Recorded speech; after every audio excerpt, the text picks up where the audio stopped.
Nací en la Ciudad de México en 1969, en la colonia obrera. En Santa María la Ribera crecí toda la primaria.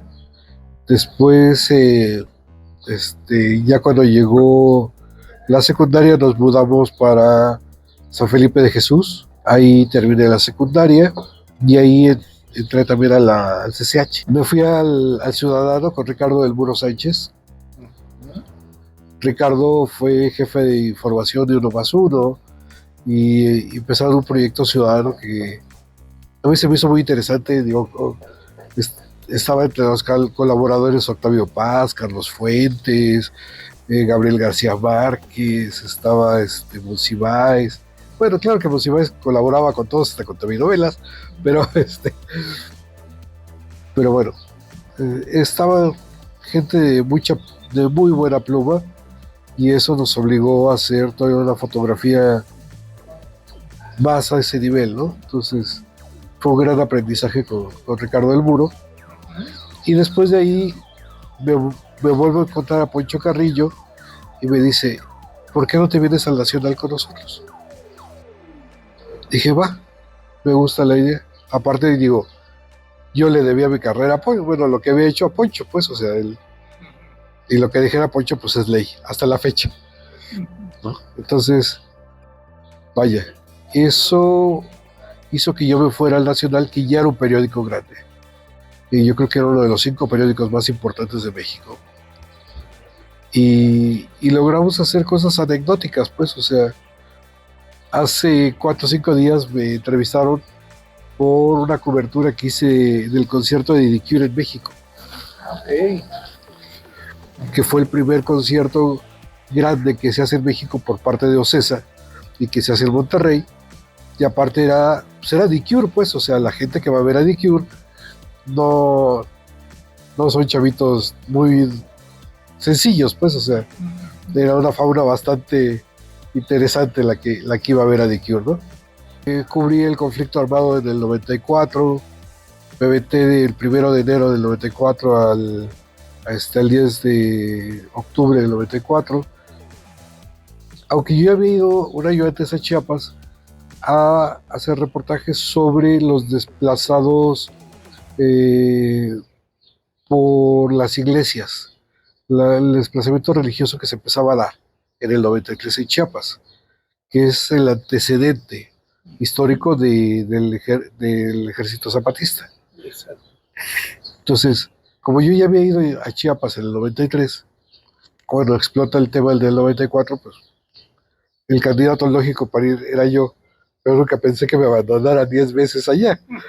Después regresé, se fue Pablo Iriar del periódico, llegaron nuevas administraciones, y me peleé con el que pusieron como mi jefe de fotografía, porque no tenía ni idea de lo que era hacer fotografía, y quiso llegar a implantar estándares que ni él podía respetar. Bueno, ni sabía cómo se utilizaban.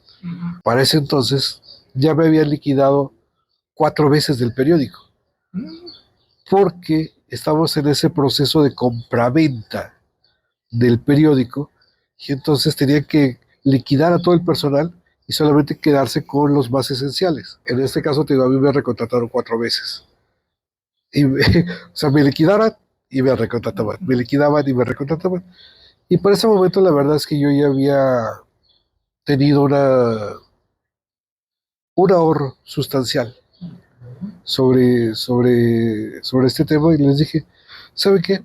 Muchas gracias, ahí nos vemos. Entonces empecé a colaborar con El País de España, empecé a colaborar con agencias en Nueva York, con el Asahi en Japón, empecé a colaborar con el Universal, pero de repente me habla Ricardo del Muro y me dice, oye compadre, vamos a abrir campo en Chiapas, porque el gobernador es amigo mío, Julio César Ruiz Ferro. Le dije, pues vamos. Digo, la verdad es que cuando estuvimos en El Ciudadano, eso que te digo de poderte juntar con las plumas más prestigiosas del país, o sea, poder convivir con Octavio Paz, con Carlos Fuentes, o sea, la verdad fue un premio, pues, o sea. Y entonces le dije, vamos, Richard. Llegamos a Chiapas y construimos, porque construimos desde cero, el Consejo Estatal para la Cultura y las Artes, con Mario Vence a la cabeza. Mario Vence es un tipazo, tipazo. O sea, tiene un piso en Nueva York, 2 pisos en París, el tipo tiene una hacienda, es muy, muy rico. Y el tipo es una dama, pues, o sea, es sumamente amable. Entonces, era una delicia trabajar con Mario y obviamente con Ricardo, pues Ricardo y yo éramos equipo. Pero llega el tiempo de las elecciones, ¿En qué año estamos hablando? 97. Ok. No, 96. Fue con lo de Acteal. Mm. Porque entonces nos pide el gobernador que nosotros dos nos hagamos cargo del partido, bueno, de comunicación social del partido.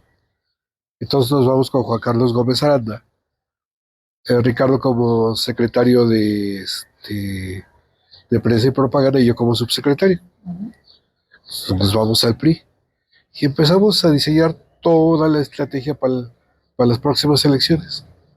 Estábamos bien contentos, estábamos a todo dar en el, ¿cómo se llama? En la cena de fin de año. Y cuando nos avisan del tema de Acteal, ahí se cayó todo, pues, o sea, adiós gobernador, adiós elecciones, adiós todo. Y terminamos, terminó el sueño.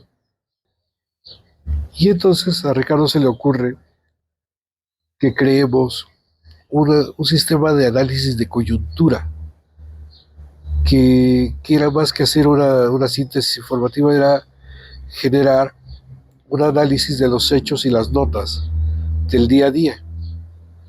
A lo que a mí se me hizo fascinante. Y pues bueno, creamos una empresa que se dedicó a hacer ese tipo de análisis.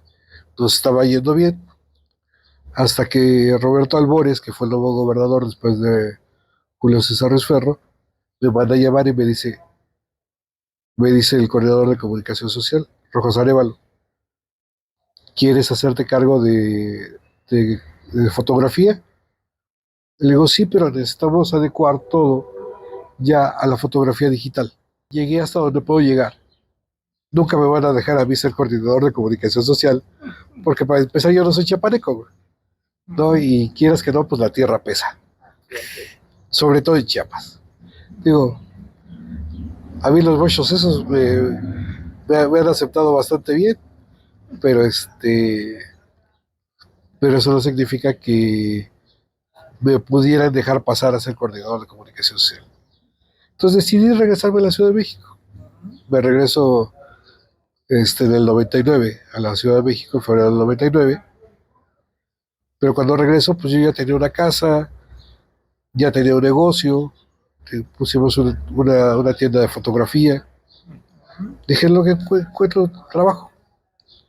Para ese momento dije, ok, total. Tardé 8 años estuve viviendo en la tienda de fotografía, porque después de la tienda de fotografía vi la necesidad de poner un pequeño cibercafé para enseñarle a los niños que vivían cerca de nosotros computación.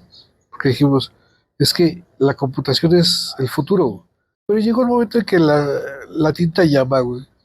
Y dije, ya, o sea, suficiente tecnología, necesito regresar al periodismo. Y entonces fue cuando fundé Vaya Comunicación. Me metí de nuevo a ver las nuevas tecnologías. Para esa época también empezó a salir Flickr, empezaba Hi-Fi, empezaron varias otras redes sociales que ahora ya están muertas. Y empecé a hacer Vaya Comunicación. Y lo primero que empezamos a cubrir fue la Cámara de Diputados, porque en ese orden de ideas había muchos amigos que yo tenía que estaban en la Cámara, que estaban en el Senado, en Presidencia de la República. Porque si algo me dejó el Nacional fue precisamente ese contacto con gente interesante, porque el Nacional, al ser un periódico de Estado, eh, nuestro jefe de fotografía, que era Fernando Franco Sevilla, era el mismo jefe de fotografía de Presidencia. Entonces, entre Presidencia y el Nacional había un peloteo bien interesante.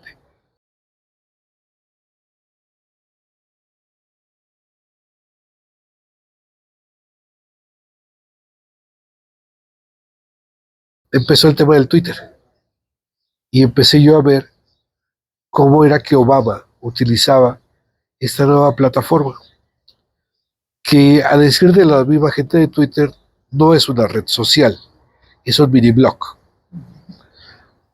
Un mini blog donde tú pones una idea en 128 caracteres. Y dije, oh my God, qué interesante. Entonces me metí mucho al tema de Twitter, de tal forma que llegó un momento en el que empecé a pelearme con unos cuates en Twitter. Y de repente me manda un mensaje directo uno y me dice, ¿no sabes quiénes somos? Digo, pues no, sinceramente no.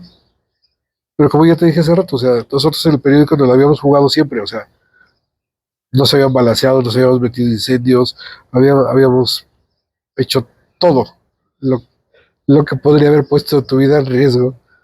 Entonces, cuando tienes todo eso, pues empiezas a perderle el miedo a las cosas. Le dije, no, y la verdad tampoco me interesa. Dice, nosotros somos la Legión Hulk. Digo, pues mira, tú, la Legión Hulk y tres más, se puede ir mucho. Dice, ¿en serio no nos tienes miedo? ¿Por qué les voy a tener miedo? Estás mal de tu cerebro. Pero todo eso por mensaje directo. Dice, ¿en serio no nos tienes miedo? No, ¿por qué? Si no quieres pertenecer a la Legión Hulk, ¿de qué se trata?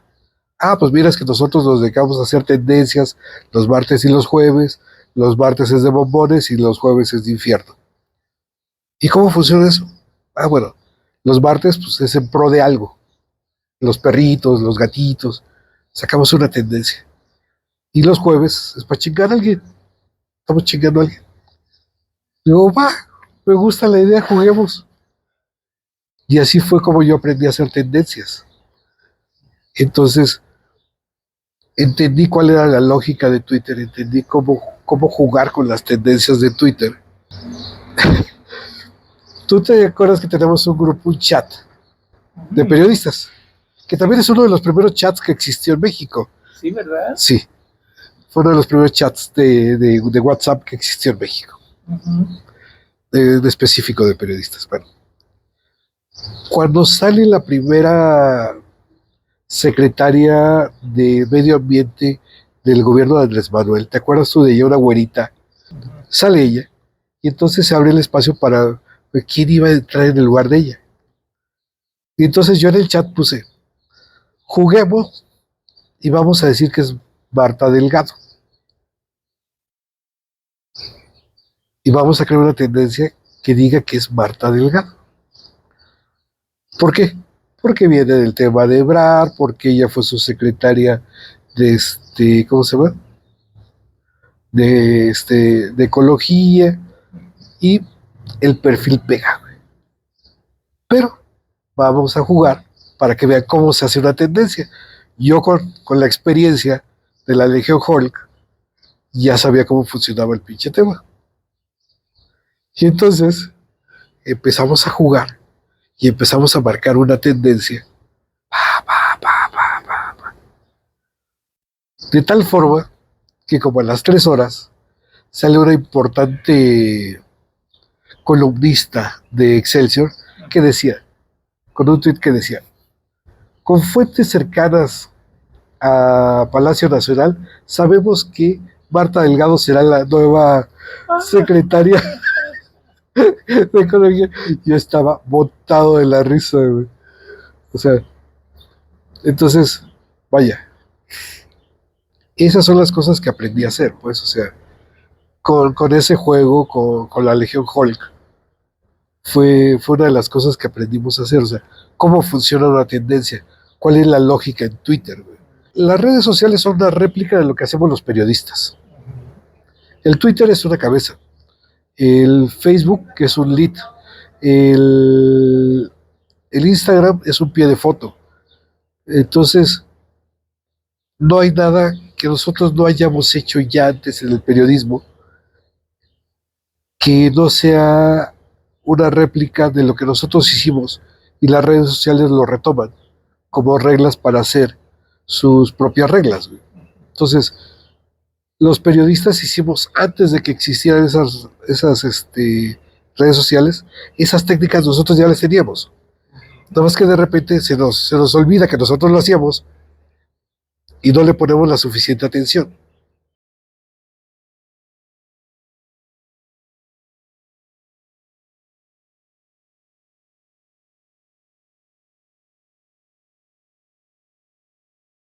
La inteligencia artificial es una herramienta, es una... ¿Te acuerdas que hubo un siglo de las enciclopedias? Donde todo eran enciclopedias. Sí.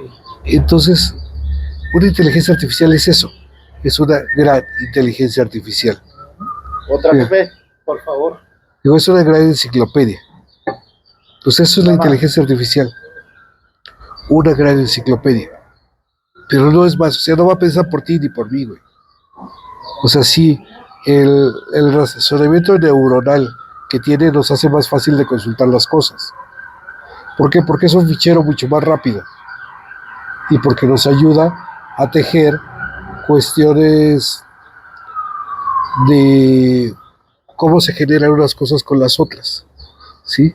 Que se podría llamar hasta cierta parte raciocinio. Pero no es un razonamiento, es una suma de conocimientos que te llevan a un fin común. Entonces, la inteligencia artificial no nos va a hacer un lado, creo yo. Una inteligencia artificial nos va a potencializar todo lo que necesitamos. Por ejemplo, ayer yo estaba viendo que el Senado de la República no había hecho un solo movimiento para apoyar a la presidenta Sheinbaum. Claro. ¿Qué significa esto? Según yo, el Senado de la República no había tomado ninguna medida legal. O sea, olvídate de los discursos, estamos hablando de temas legales, para apoyar a la presidenta Sheinbaum. Se agarré, me metí en la inteligencia artificial, utilicé Grok, utilicé ChatGPT, utilicé Perplexity y utilicé DeepSeek. Y empecé a rastrear a qué estarían obligados los senadores a cumplir para apoyar estas normas o apoyar cómo deberían de apoyar el Senado a la presidenta Sheinbaum y por qué razones, güey. Y entonces te das cuenta en tiempo real que el Senado no ha tomado una sola acción en favor de la presidenta. O sea, porque no pasa del discurso. O sea, sí agarra un punto de acuerdo, pero eso no es un tema legal. Tienes, por ejemplo, la obligación según el artículo 32.2 del Tratado de Libre Comercio, de imputar ¿cómo se llama? Estos nuevos aranceles, porque solamente podrían ser puestos si hubiera un peligro inminente contra Estados Unidos, ¿sí? O contra alguno de los socios, lo cual no hay. La migración no es un peligro inminente, ¿sí? Ni tampoco ha habido sucesos en el último año que pudieran decir que hay un peligro inminente para Estados Unidos.